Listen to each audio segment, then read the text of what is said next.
the game, did you almost wander over to the other bench? Or what? Yeah, you know, coaching down on this bench was a little strange. It was more not so much the uniform color on the other side. It was just having to walk all the way down the other end. Not quite used to it.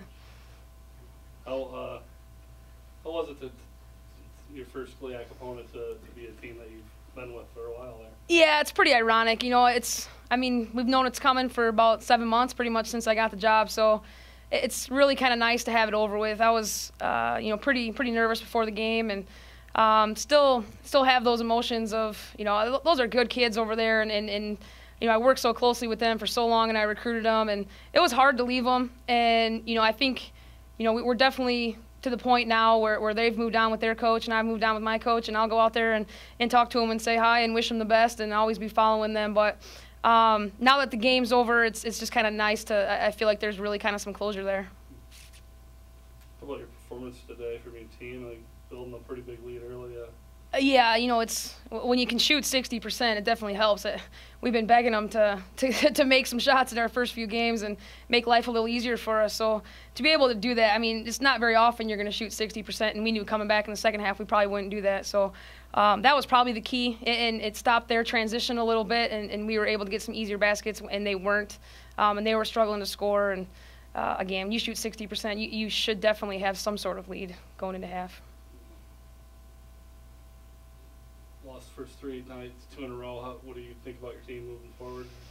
You know, I like where we're headed. I mean, by no means are we done working, and we have a long ways to go still. And but I feel like the kids are, you know, getting some validation from the hard work they're putting in, and we're starting to play together a little better. I mean, it doesn't show necessarily in our assists. Obviously, we have 5 assists to 14 turnovers, and we need to kind of get that up a little bit. But I think the more we win, the more their mindset's going to change. You know, the harder we're playing hard right now, and they're getting rewarded for that. And as a coach, you can't really ask for much more.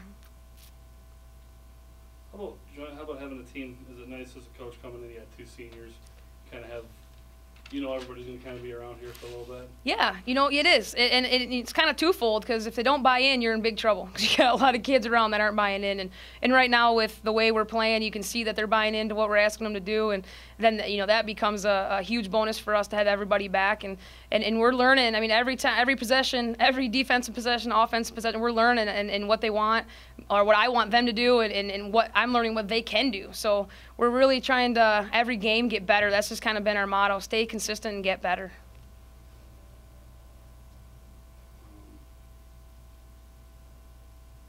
Less snow than you're used to now, the time of the year? Rumor has it there's no snow in Sault Ste. Marie right now. Really? That's the rumor. I don't know if they're lying to me or not, but trying to psych you out. Yeah, I will say that in the 12 years I was in the UP, I think we had maybe 3 snow days, and the first snow here we had half a day off. So I don't know if that's good or not, but so you toughen your girls up in that department. That's right. Yeah, we feel pretty soft there.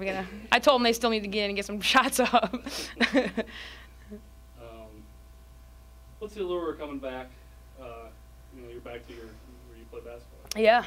Yeah. It's you know, it's nice. The biggest thing was trying to get closer to my family. You know, about an hour and a half away now, which is you know, a little hop, skip, and a jump, and you know, that was probably the biggest draw. Obviously, being able to come back to my alma mater and help them turn this program around, and the school itself is, you know, I had a great time here. I thought I had a great education, and I feel like we really should be a school that's on top, or at least competing every year for the top spot. And to say no and not come down here and help them out, I don't think that was the right thing to do. So I was extremely excited. They asked me to come back, and hopefully we can get this thing turned around.